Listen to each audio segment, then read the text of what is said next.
Hello friend, कैसे हो आप सभी लोग। I hope all of you are doing well. तो आज हम पॉलिटी का नया चैप्टर शुरू करते हैं, शेड्यूल। ठीक है, शेड्यूल क्या होते हैं और उसके बारे में हम थोड़ा सा स्टडी करेंगे।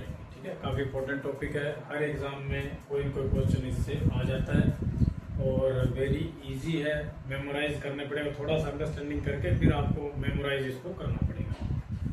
तो शेड्यूल क्या होता है, जैसे हमारी क्या पार्लियामेंट हमारा कॉन्स्टिट्यूशन है, संविधान है। ठीक है, ये मान लो हमारा संविधान है, कॉन्स्टिट्यूशन। ठीक है, कॉन्स्टिट्यूशन कैसे होता है, हमारा एक बुक की तरह होता है। ठीक, कॉन्स्टिट्यूशन, उसके अंदर हमारा देश के जो है कानून, बड़े बड़े जो होते हैं, कानून का फ्रेमवर्क दिया होता है। उसके अंदर डिटेल में क्या है, हमारी पार्लियामेंट, स्टेट असेंबली कानून बनाती है। ठीक है, ये हमने पिछली क्लासेस में देखा था। ठीक है, तो संविधान के अंदर क्या होता है ना, जैसे जो कॉन्स्टिट्यूशन है उसको अलग अलग भागों में डिवाइड किया गया है।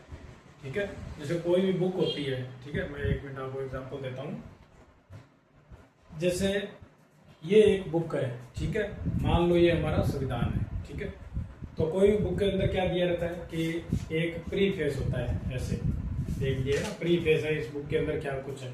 इसी तरीके से यदि ये संविधान है तो इसके अंदर जो प्रीफेस दिया होता है उसको क्या बोलते हैं, प्रीएम्बल बोलते हैं। ठीक है, उसके बाद में क्या होता है, अलग अलग पार्ट्स होते हैं। जैसे ये केमिस्ट्री का पार्ट है, फिर ये फिजिक्स का पार्ट्स है, फिर ये बायोलॉजी का पार्ट है। ऐसे अलग अलग पार्ट्स दिए होते हैं। तो उन पार्ट्स, इसी तरह से हमारे संविधान के अंदर भी 25 पार्ट्स हैं। ठीक है, एक प्रीएम्बल है, 25 पार्ट्स हैं।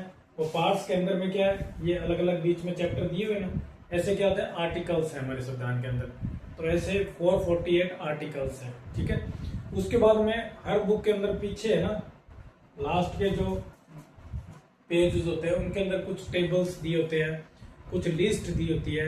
तो हमारे संविधान के अंदर भी पीछे में कुछ टेबल्स और लिस्टें दी हुई हैं, उनको क्या बोलते हैं, शेड्यूल बोलते हैं। ठीक है, उनके अंदर जो टेबल और लिस्ट होती है ना, उनके अंदर कुछ चीजें मेंशन होती हैं, वो जो होते हैं ना उनको शेड्यूल बोलते हैं। जो टेबल है, जो लिस्ट है, ठीक है, जैसे यहाँ पे ये टेबल्स दिए हुए हैं, कुछ लिस्टें दी हुई हैं, इनको हमारे संविधान के अंदर क्या बोलते हैं, शेड्यूल बोलते हैं। ठीक है, तो हमारे संविधान के अंदर ऐसी है ना 12 लिस्टें हैं, 12 लिस्ट हैं या टेबल हैं। तो उनके बारे में हम थोड़ा सा देखते हैं। उन 12 लिस्टों और जो है ना टेबल्स को क्या बोलते हैं, शेड्यूल बोलते हैं। ठीक है, तो हमारे संविधान के अंदर कितने शेड्यूल हुए, 12 शेड्यूल हुए। ठीक है, तो मान लो ये हमारा संविधान है, तो इसके अंदर क्या है, एक प्रीएम्बल है। ठीक है, फिर 25 पार्ट्स हैं। ठीक है, फिर 448 आर्टिकल्स हैं, फिर 12 शेड्यूल हैं। ऐसे हमारे संविधान को डिवाइड किया गया है। ठीक है, तो अभी हम शेड्यूल को 1 बाय 1 देखते हैं कि क्या शेड्यूल है। एक मिनट। तो हमारे जो 12 शेड्यूल है ना, उनके अलग अलग लिस्ट है, जो अलग अलग वहाँ पे टेबल्स दिए हुए हैं, उनके अंदर क्या क्या है। जैसे फर्स्ट शेड्यूल के अंदर क्या है, लिस्ट ऑफ द स्टेट दिए हुए हैं। ठीक है, सेकंड शेड्यूल के अंदर जो कुछ ऑफिस के बारे में दिया हुआ है, जैसे प्रेसिडेंट है, वाइस प्रेसिडेंट है, उनके बारे में दिया हुआ है। Governor, chair, speaker, Lok Sabha speaker जो होते हैं। ठीक है, ऐसे स्टेट असेंबली के भी स्पीकर होते हैं, राज्यसभा के जो चेयरमैन होते हैं, इनके बारे में दिया रहता है। थर्ड शेड्यूल के अंदर इन सभी जो एमएलए, एमपी, प्रेसिडेंट, इनकी ओथ के बारे में दिया रहता है। तो ऐसे 12 शेड्यूल है, 12 शेड्यूल के अंदर अलग अलग जो है दिए हुए थे। ठीक है, तो 1 बाय 1 हम देखते हैं, बहुत ही प्रिसाइज करेंगे जो एग्जाम के अंदर पूछते हैं, ज्यादा डिटेल में हम नहीं जाएंगे। बस only exam point of view आप लोगों को ये सब चीजें जो है मगअप कर लेनी है, रट लेनी है। ठीक है, तो शुरू करते हैं हम। पहला शेड्यूल क्या है, फर्स्ट शेड्यूल के अंदर क्या है, फर्स्ट शेड्यूल के अंदर क्या है, list of the state, union territory. ठीक है, हमारे देश के अंदर कितने स्टेट है, 28 स्टेट है, 8 यूनियन टेरिटरी है, जिनकी लिस्ट दी हुई है। ठीक है,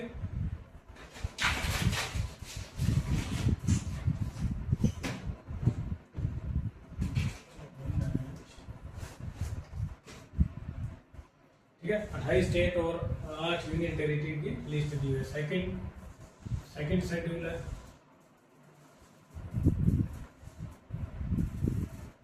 उसके अंदर क्या है कि provision for president, vice president, speaker, ठीक है, चेयरमैन, मान लो राज्यसभा एक्सेट्रा, इनके बारे में दिए हुए हैं। ठीक है, बड़ी बड़ी जो पोस्ट है ना उनके बारे में दिया हुआ है। ठीक है, बस इतना याद रखना आप। इन्हीं में से क्वेश्चन आ जाता है इजीली कि फर्स्ट शेड्यूल में क्या है, सेकंड में क्या है, ऐसे ऑप्शन देके मैच दी फॉलोइंग या फिर कोई कोई कंफ्यूजन क्रिएट करने की कोशिश करते हैं। पर आपको ये बेसिक चीजें याद होंगी तो आप इजीली क्वेश्चन को हैंडल कर सकते हो। ठीक है, फर्स्ट शेड्यूल, थर्ड शेड्यूल के अंदर क्या है, थर्ड शेड्यूल के अंदर है ओथ।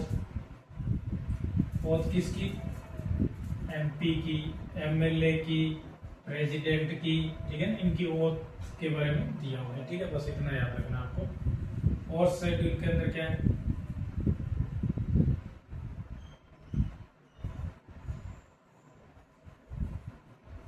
और शेड्यूल के अंदर है जो राज्यसभा की सीट है ना, अलोकेशन ऑफ राज्यसभा सीट, बस इतना याद रखना आप। ठीक है, अलोकेशन ऑफ राज्यसभा की जो सीटें किस स्टेट को कितनी देनी है, किस एरिया को कितनी देनी है, उसके बारे में अलोकेशन ऑफ राज्यसभा सीट, ये याद रख लेना फोर्थ शेड्यूल के अंदर। एक मिनट, तो इसके अंदर राज्यसभा जो है ना, fourth schedule allocation of seat to the Rajya Sabha या स्टेट काउंसिल। ठीक है ना, जैसे 6 स्टेट और एक यूनियन टेरिटरी के अंदर state assembly as well as state council दिया हुआ है, तो स्टेट काउंसिल के अंदर जो सीटें कितनी देनी है वो भी फोर्थ शेड्यूल के अंदर मेंशन है। ठीक है, ये याद रखना, राज्यसभा या स्टेट काउंसिल की जो सीट होती है वो फोर्थ शेड्यूल के अंदर दी होती है, याद रखना। फिफ्थ शेड्यूल के अंदर, फिफ्थ के अंदर क्या है कि administration of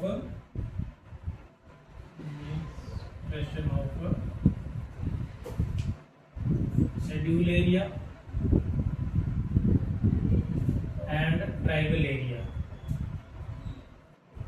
tribal area of all the state. ठीक है, all the state accept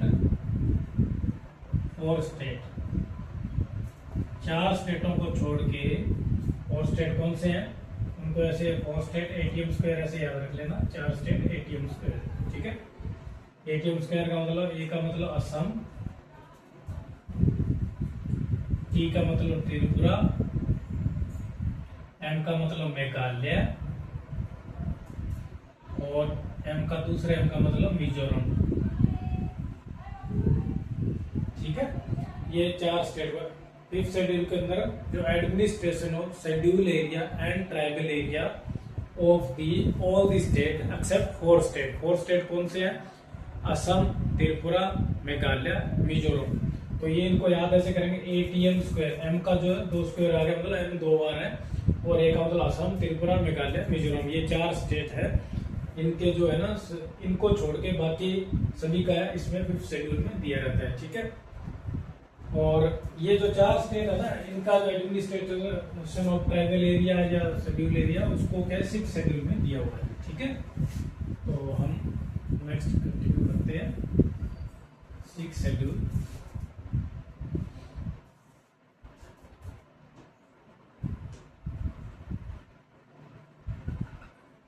six schedule के अंदर क्या है, administration of tribal area of 4 state. 4 state के अंदर जो ट्राइबल एरिया है ना, उसको एडमिनिस्ट्रेशन करने के लिए, वहां पे कानून व्यवस्था या डेवलपमेंट के कार्य करने के लिए जो शेड्यूल है वो 6 शेड्यूल के अंदर जो है उसके बारे में दिया हुआ है। ठीक है, तो administration of tribal area of 4 state कौन से हैं, एटीएम स्क्वायर, वही एटीएम स्क्वायर जो 5th शेड्यूल में 4 स्टेट छोड़े थे ना, उनको जो है 6 शेड्यूल में किया जाता है। ठीक है, एडमिनिस्ट्रेशन किया जाता है। इसीलिए तो अभी जो न्यूज के अंदर चल रहा है कि जो अपना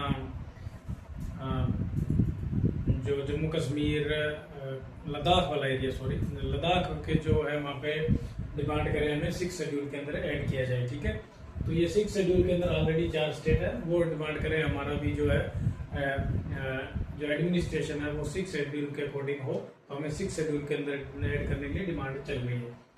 तो 6 शेड्यूल के अंदर क्वेश्चन क्या है एग्जाम के अंदर आ सकते हैं, याद रखना ये एडमिनिस्ट्रेशन हो उस 4 स्टेट। ठीक है, उसके 5th में क्या था, all the state except the 4 state, और इसके अंदर ओनली 4 स्टेट। ठीक है, असम, त्रिपुरा,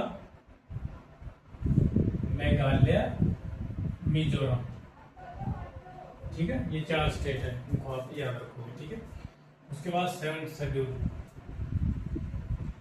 7th शेड्यूल के अंदर क्या दिया रहता है कि लिस्ट ऑफ द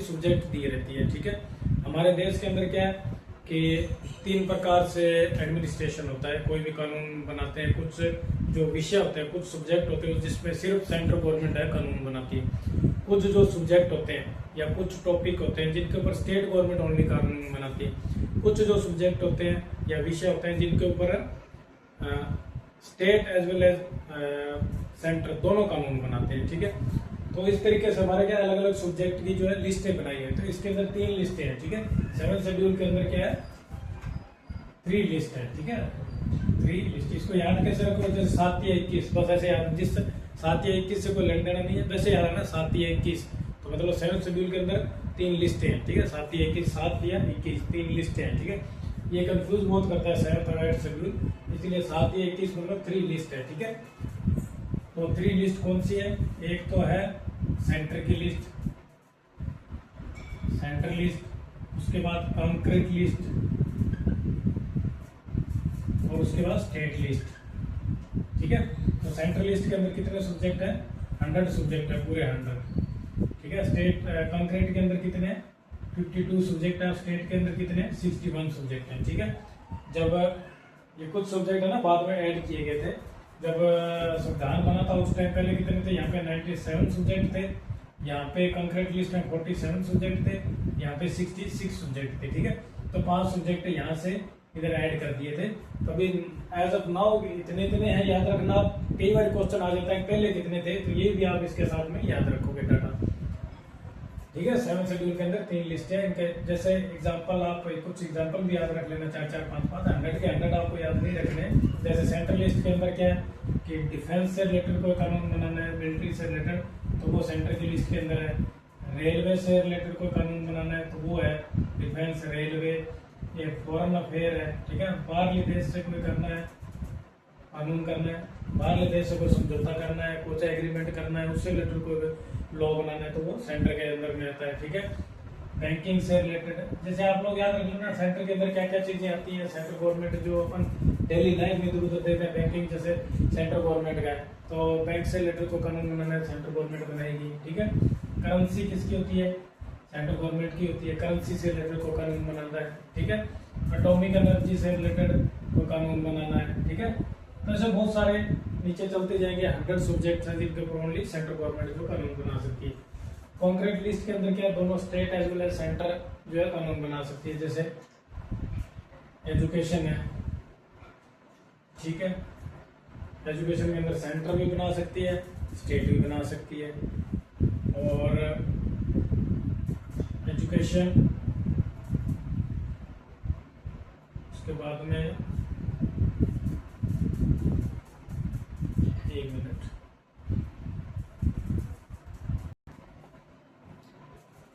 एजुकेशन हो गया। उसके बाद में एक है क्रिमिनल लॉ, ठीक है, क्राइम से रिलेटेड कोई भी law centre as well as state बना सकती है। ठीक है, और एजुकेशन, क्रिमिनल लॉ, अरेस्ट है, अरेस्ट से रिलेटेड जो है ये बना सकते हैं। ठीक है, तो ये सब के कंक्रीट लिस्ट के अंदर है, 3-4 आप याद रख लेना, एजुकेशन, क्रिमिनल लॉ और अरेस्ट से रिलेटेड। ठीक है, स्टेट के अंदर क्या आता है, स्टेट के अंदर एक तो पुलिस आती है, ठीक है, एक लैंड आती है, एक हेल्थ आती है, एक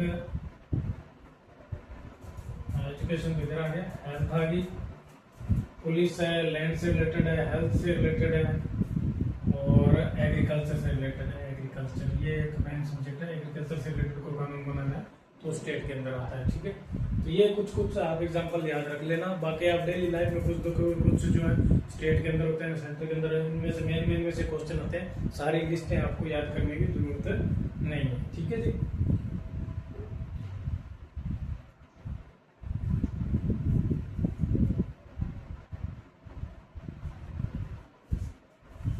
एक इसके अंदर पंचायती राज भी ऐड कर सकते हो। पंचायत को फंड वगैरह कौन देता है, पंचायती राज हो गया। यहाँ पे कॉन्क्रीट लिस्ट में वेट एंड मेजर्स आप याद कर सकते हो, ठीक है। तो ये सब्जेक्ट्स हैं जो आप याद कर लेना, ठीक है। तो 7 शेड्यूल हो गया। 8 शेड्यूल के अंदर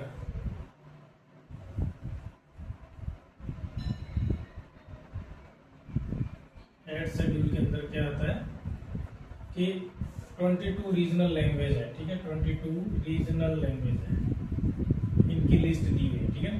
8 शेड्यूल के अंदर 22 रीजनल लैंग्वेज की लिस्ट दी हुई है। इसके अंदर जैसे आप ले लो, गुजराती है, मराठी है, कन्नड़ है, मलयालम है, तेलुगु है, ठीक है। तो ये सब ऐसे करके 22 लैंग्वेज है। इसके अंदर एक आप याद रखना, इंग्लिश नहीं है, ठीक है। इंग्लिश जो लैंग्वेज है वो 22 शेड्यूल 22 के अंदर नहीं है, ठीक है। ये याद रखना, ये क्वेश्चन कई बार आ जाता है। नेक्स्ट हम देखते हैं 9th शेड्यूल, ठीक है। ये जो पहले 8 शेड्यूल थे ना हमारे संविधान के अंदर, पहले 8 ही थे। ये 9th, 10th, 11th और 12th 4 शेड्यूल के बाद में ऐड किए गए हैं। तो इनमें से क्वेश्चन है ना बहुत बार आते हैं। मेनली क्वेश्चन है ना 9th, 10th, 11th और 12th शेड्यूल से आते हैं। ये कब इनको ऐड किया गया, इनके अंदर में क्या है, क्या जरूरत पड़ी इनको ऐड करने के लिए, ठीक है। 9th, 10th, 11th और 12th ये मेन इम्पोर्टेंट और ज्यादा इम्पोर्टेंट जो है सब्जेक्ट्स हैं, ठीक है। तो यहाँ पे हम देखेंगे 9th शेड्यूल, ठीक है। 9th शेड्यूल के अंदर क्या है कि प्रोटेक्शन ऑफ द लॉ, ठीक है। Protection of the law of central and state government against the judicial review, ठीक है। इसके अंदर आप इतना याद रखना, प्रोटेक्शन ऑफ लॉ और act of centre as well as state government against the judicial review, ये इतना याद रखना, ठीक है। 9th शेड्यूल के अंदर protection of the law act, protection of the law against of the centre as well as state government against the judicial review, ठीक है। ये कब ऐड किया गया, ये ऐड किया गया था first constitution amendment act of 1951 के अंदर, ठीक है ना। फर्स्ट संविधान के अंदर जो शोध की गई थी ना, उसके अंदर ये शेड्यूल ऐड कर दिया गया था, ठीक है। इसको थोड़ा सा डिटेल में समझोगे ना। हमारे गवर्नमेंट के कितने अंग हैं, हमारी गवर्नमेंट के कितने अंग है, वर्किंग के कैसे हमारी गवर्नमेंट जो है वर्क करती है, तो उसके अंदर हमारी गवर्नमेंट के 3 अंग है, ठीक है। जैसे ये एक अंग, ये दूसरा, ये तीसरा। पहला कौन सा है, लेजिस्लेचर, ठीक है। इसको समझा रहा हूं मैं। लेजिस्लेचर, लेजिस्लेचर के अंदर क्या है कि हमारी पार्लियामेंट है, जैसे स्टेट असेंबली है, वहां पे क्या कानून बनते हैं, ठीक है। तो ये क्या कानून बनाती है, making of the law, legislature के अंदर कानून बनते हैं, ठीक है। फिर आ गया जुडिशरी, जुडिशरी, जुडिशरी के अंदर क्या होता है कि इनको जो है यहाँ पे रिव्यू होता है कानून का, ठीक है ना, ठीक है। जो भी कानून यहाँ पे जो कानून बनेगा वो किसके दायरे में होना चाहिए, संविधान के दायरे में है या नहीं है, उसका क्या यहाँ पे जुडिशरी रिव्यू करती है। यदि वो दायरे के अंदर होगा तो कानून कंटिन्यू रहेगा, यदि संविधान से बाहर है तो उसको क्या कर देगा, हाई कोर्ट, सुप्रीम कोर्ट जो है रद्द कर देती है, ठीक है। तो जुडिशरी क्या रिव्यू करती है, हर एक कानून को या कोई भी कानून को रिव्यू कर सकती है, ठीक है। तो जुडिशरी कोई भी कानून को रिव्यू करती है। और उसके बाद में क्या एग्जीक्यूटिव होती है। एग्जीक्यूटिव क्या होती है, जैसे हमारे मंत्रिमंडल होते हैं वो एग्जीक्यूट करते हैं, जो भी कानून होता है, जो भी लॉ पास होता है उनको एग्जीक्यूशन करते हैं, ठीक है। तो ये 3 मुख्य ऑर्गन होते हैं हमारी गवर्नमेंट के अंदर, ठीक है। तो हमारी जो उस समय की सरकारें थी, उन्होंने देखा कि हर एक लॉ को यहाँ पे जुडिशरी क्या करती है, रिव्यू करती है, तो वो कुछ एक लॉ को क्या रिजेक्ट कर देती है। तो उन्होंने सोचा कि हम नया शेड्यूल ही पार्लियामेंट इसके अंदर संविधान के अंदर ऐड कर देते हैं, ठीक है ना। इस संविधान के अंदर जैसे 8 शेड्यूल तो थे, प्लस एक शेड्यूल नया ऐड कर देते हैं। इस शेड्यूल के अंदर कोई कानून डाल दिया, कोई भी कानून यहाँ पे बनाया और उसको डायरेक्ट इस शेड्यूल 9 शेड्यूल के अंदर डाल दिया, तो उसको क्या करेंगे, उसको जुडिशियल रिव्यू नहीं होगा, ठीक है, उसका जुडिशियल रिव्यू नहीं होगा। तो ये संविधान के अंदर जो 9 शेड्यूल के अंदर बोल दिया कि ये जो कोई भी कानून बनाया यहाँ पे उसको प्रोटेक्ट करता है, protection of the law of the act of central state government against the judicial review, तो उसका जुडिशियल रिव्यू जो है नहीं होगा, ठीक है। वो कानून संविधान के दायरे में है चाहे नहीं है, ऐसा उन्होंने उसने बोल दिया शेड्यूल के अंदर, ठीक है। तो अब क्या हुआ कि उसके बाद में क्या बहुत सारे का state as well as centre ने क्या हंड्रेड्स ऑफ द कानून बना दिए जो डायरेक्ट 9 शेड्यूल में डाल देते थे कि इनका जुडिशियल रिव्यू नहीं होगा, ये कानून तो 9 शेड्यूल में है, ठीक है। जैसे फॉर एग्जांपल तमिलनाडु गवर्नमेंट में रिजर्वेशन, तमिलनाडु रिजर्वेशन एक्ट है, ठीक है, जो तमिलनाडु रिजर्वेशन एक्ट है उसके अंदर क्या है, रिजर्वेशन कितना दिया गया, 69% रिजर्वेशन दिया गया अगेंस्ट दी सीलिंग ऑफ 50%, ठीक है। हमारे संविधान के अंदर दिया हुआ है कि 50% से ज्यादा रिजर्वेशन नहीं होना चाहिए, ठीक है, लेकिन तमिलनाडु गवर्नमेंट ने ये 69% के रिजर्वेशन दे दिया, इससे ये कानून बना के कि इस एक्ट को 9 शेड्यूल में डाल के कि हमने तो 9 शेड्यूल में डाल दिया ये एक्ट, और ये जो है हम कितना भी रिजर्वेशन उसके अंदर ऐड कर दिया, 69% रिजर्वेशन तमिलनाडु में दिया जाता है, ठीक है। तो इस तरीके से बहुत सारे कानून हो गए। तो सुप्रीम कोर्ट ने फिर क्या हुआ, केशवानंद भारती केस में, ठीक है, सुप्रीम कोर्ट ये सब चीजें आपको याद रखनी है। तमिलनाडु गवर्नमेंट में 69% रिजर्वेशन ऐड थी, 50%, ये हमारे 3 ऑर्गन होते हैं 9 शेड्यूल के अंदर। जो एक्ट है जुडिशियल रिव्यू से बचाता है, 9 शेड्यूल कब एक्ट हुआ, 1 1951 के अंदर, ठीक है। तो सुप्रीम कोर्ट ने, ठीक है ना, सुप्रीम कोर्ट ने केशवानंद भारती केस, केशवानंद भारती केस, ठीक है ना, 1973 में Kesavananda Bharati case, supreme court ने केशवानंद भारती केस 1973 में बोला कि any law put in 9 schedule, ठीक है, 9 schedule, if any law put in 9 schedule subject to judicial review होगा उसका if law affect the basic structure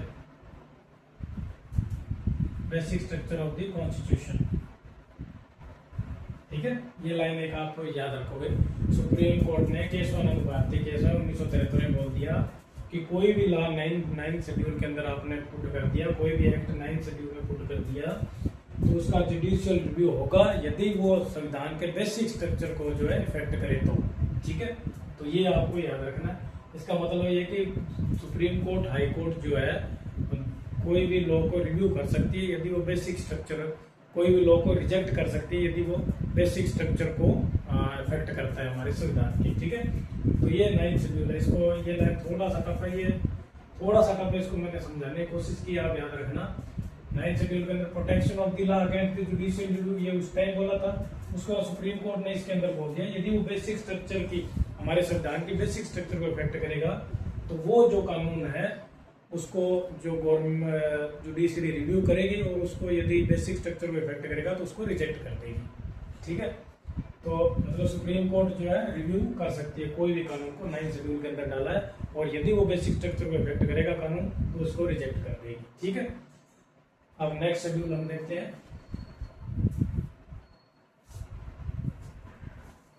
ये 9th और 10th शेड्यूल है ना, ये थोड़े से बड़े हैं समझने के लिए, बाकी सब शेड्यूल तो क्या है छोटे छोटे, मैंने एक दो लाइन में यहाँ पे बताया है जिससे कि आप लोगों को इजी होते हैं, ठीक है, याद करना इजी होता है और एग्जाम में उतना ही पूछा जाता है। वैसे तो एक शेड्यूल में आप चाहे 2 घंटे लगा दो, लेकिन ऐसा आपने नहीं करना। मैं एक बार वीडियो देख लूँ बन रही है कि नहीं बन रही। कई बार क्या होता है ना कि मैं यहाँ पे बोलता रहता हूँ और वीडियो रिकॉर्डिंग नहीं होती है, तो दोबारा इतना सारा बोलना, वीडियो रिकॉर्ड करना डिफिकल्ट होता है, इसलिए बीच बीच में चेक करना जरूरी होता है, ठीक है। तो नेक्स्ट शेड्यूल है 10th शेड्यूल, ठीक है।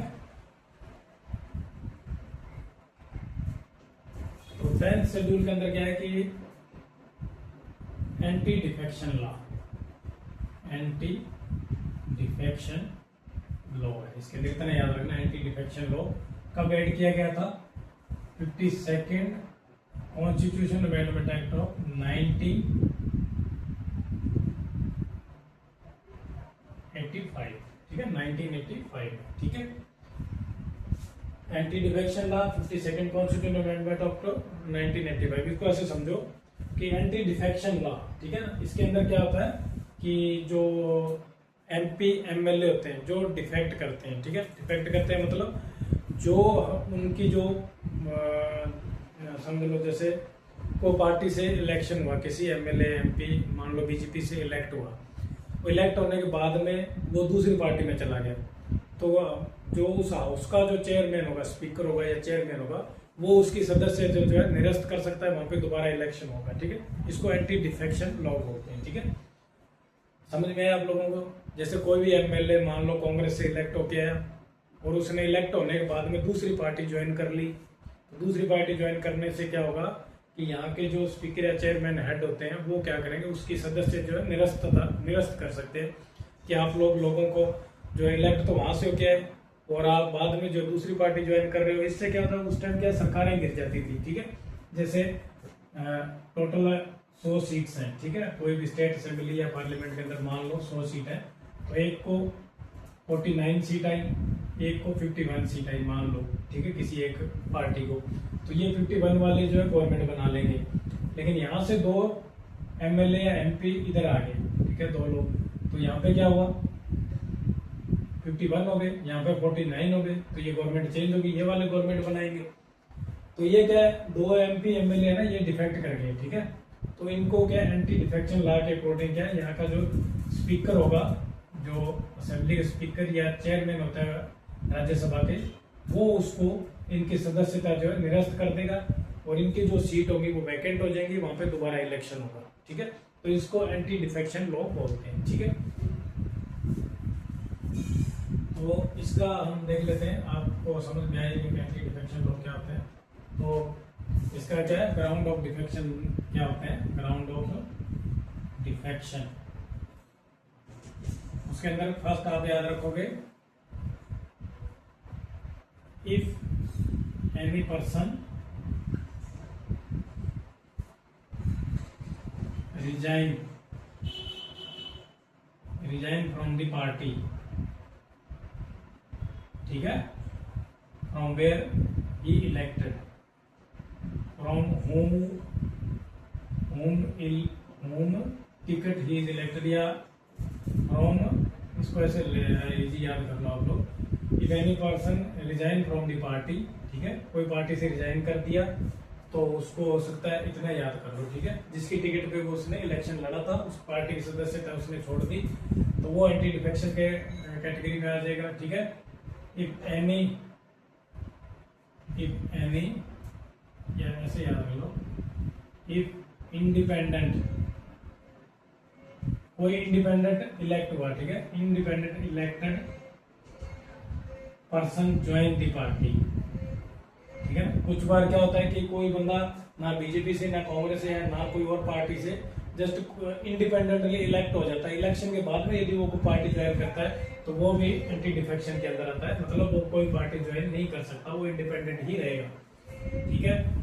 उसके बाद में कुछ हमारे नॉमिनेटेड मेंबर होते हैं, नॉमिनेटेड, ठीक है, if nominated person join the party after 6 month, ठीक है, जब उसका नॉमिनेशन हो गया, जैसे राष्ट्रपति के राज्यसभा के अंदर 12 पर्सन को नॉमिनेट करते हैं, यदि नॉमिनेटेड बंदा पर्सन जो है वो कोई पार्टी ज्वाइन कर ले 6 मंथ के बाद में, ठीक है, 6 मंथ के अंदर ज्वाइन कर ले, उसको अलाउड है, 6 मंथ के अंदर कोई पार्टी ज्वाइन कर सकता है। यदि 6 मंथ के बाद में वो पार्टी ज्वाइन करता है तो उस पर्सन की जो है एंटी डिफेक्शन की कैटेगरी में आ जाता है। तो ये अलग अलग याद रखना, ये ऑप्शन के अंदर आ जाते हैं कौन कौन से आते हैं, ठीक है। एक तो वो पार्टी से जो हो जाए, ठीक है, ये अलग अलग कैटेगरी आपको याद रखनी है, ठीक है। फोर्थ होता है, 4 कैटेगरी है, इसको याद रखना।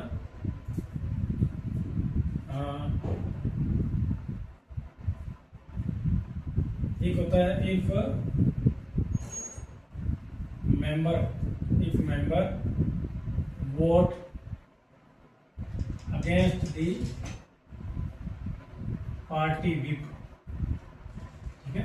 तो ये 4 क्राइटेरिया है जो यदि मेंबर पार्टी के जो विप होते हैं ना उसके अगेंस्ट में यदि वोट डाल दे तो उसको क्या बोलेंगे, पार्टी जैसे पार्लियामेंट के अंदर कोई भी टॉपिक हुआ, कोई भी लॉ बन रहा होता है, उसके अंदर क्या वोटिंग होती है, ठीक है।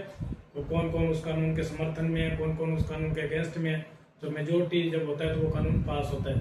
तो जो पॉलिटिकल पार्टी होती है उनका क्या है कि एक मेंबर होता है पार्लियामेंट के अंदर या स्टेट असेंबली में, उसको वो क्या सभी मेंबर्स की जो अपनी पार्टी के बंदे हैं ना उनकी हाजिरी भी लगवाता है, उनके इंश्योर करता है कि ये इस फेवर में या अगेंस्ट में वोट डालना है वो करवाता है। विप, उसको विप बोलते हैं, ठीक है।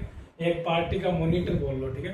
हर एक पार्टी का अपना एक मॉनिटर होता है पार्लियामेंट के अंदर, वो क्या पूरा पार्टी के जो पर्सन होते हैं उनको कंट्रोल करता है, तो उसको विप बोलते हैं, ठीक है। तो वो विप है ना, उसके अगेंस्ट में यदि वोट डाल दिया, विप ने बोला कि आप इस मैटर के फेवर में वोट करना है और उस बंदे ने अगेंस्ट में वोट कर दिया या उस बंदे ने वोट ही नहीं डाला, तो वो भी एंटी डिफेक्शन की कैटेगरी में आ जाएगा, ठीक है। उसको भी हो सकता है कि स्पीकर और चेयरमैन हटा दे, ठीक है। तो ये 4 कैटेगरी है। यदि person resign from the party, यदि person independent join the party, ठीक है, nominated person join the party after 6 month और member vote against the party whip, ठीक है। तो ये 4 कैटेगरी के अंदर कोई आता है तो एंटी डिफेक्शन लॉ के अंदर आता है, ठीक है। और एक चीज इसके अंदर और याद रखनी है आप कि इसको डिसाइड कौन करता है, ठीक है ना। जो एंटी डिफेक्शन है, जो removal of the member is decided by speaker और chairman of that respective house. जिस हाउस के अंदर भी एंटी डिफेक्शन लॉ का केस आया, उसका जो स्पीकर होगा या चेयरमैन होगा वो डिसाइड करेगा कि रिमूव करना है कि नहीं करना है, ठीक है। उसका डिसीजन जो होगा फाइनल होगा, ठीक है। और एक चीज और याद रखनी है आपको, एक केस था के होलोहन केस था, उसके अंदर सुप्रीम कोर्ट ने बोला कि ये जो decision of the speaker chairman और the removal of the member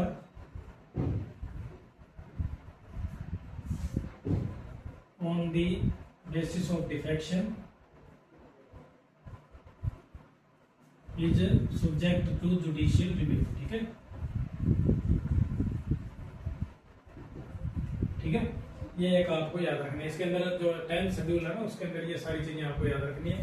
एक तो इसके अंदर एंटी डिफेक्शन लॉ होता है, कब ऐड हुआ, एंटी डिफेक्शन की कौन कौन सी 4 चीजें हैं जिसके अंदर वो क्या मेंबर को रिमूव किया जा सकता है, रिमूव करता कौन है, और एक के हो तो होलोन केस जो था, के हो तो होलोन केस सुप्रीम कोर्ट ने, ठीक है ना। ऐसे याद रखना, के हो तो मतलब क्या होता है, ऐसे करके याद रखना, के हो तो होलोन केस, ठीक है, ऐसे याद रख लेना। के हो तो यदि डिफेक्शन करेगा तो के हो तो, ठीक है, ऐसे याद रख लेना। मतलब के हो तो होलोन केस किससे रिलेटेड है, डिफेक्शन से रिलेटेड है, ठीक है।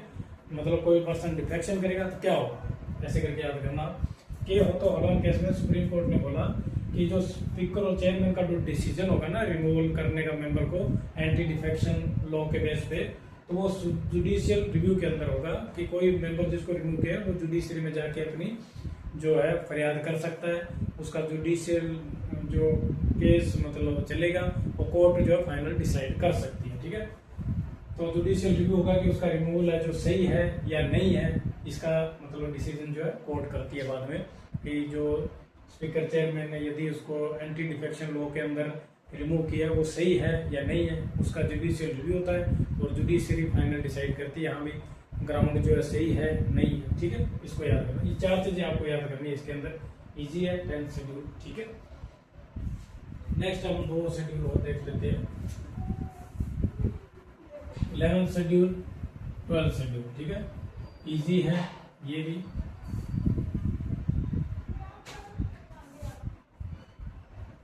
Sorry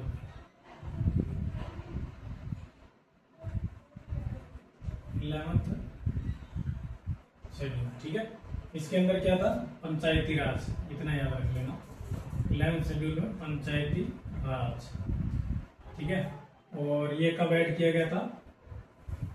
72nd constitution amendment act of 1992 के अंदर। बस इतना याद रखना। पंचायती राज से रिलेटेड 11th शेड्यूल पंचायती राज से रिलेटेड ऐसे याद रखना कि पंचायत के अंदर 11 मेंबर होते हैं, ठीक है, मेंबर होते हैं ना पंचायत के अंदर, तो पंचायत के अंदर 11 मेंबर होते हैं, तो ऐसे याद रखना पंचायती राज 11th शेड्यूल और 72nd constitution amendment act of 1992 ऐसे याद करना। Sorry 12th schedule. 12th schedule के अंदर क्या है? म्यूनिसिपैलिटी। म्यूनिसिपैलिटी के अंदर क्या था? 73rd। इसके बाद में आया था 73rd constitution amendment act of 1992। ये दोनों ईयर एक ही है। ये 72 में पहले पंचायती राज बना था, तो पंचायती राज की जो 11th शेड्यूल के अंदर है, और म्यूनिसिपैलिटी जो स्टेट जो शहरों के अंदर होती है, शहरों के अंदर जो म्यूनिसिपैलिटी होती है उसको 12th शेड्यूल के अंदर था, ठीक है। तो ये सभी हमारे शेड्यूल हो गए 1 से लेकर 12 तक। इनको आप लोगों को याद कर लेना है कि कौन से शेड्यूल के अंदर क्या क्या चीजें, बेसिक चीजें याद रख ली है, एक एक दो दो लाइनें, ठीक है। तो उससे हमारा क्या क्वेश्चन इजीली सोल्व हो जाएगा, ठीक है। Okay, thank you.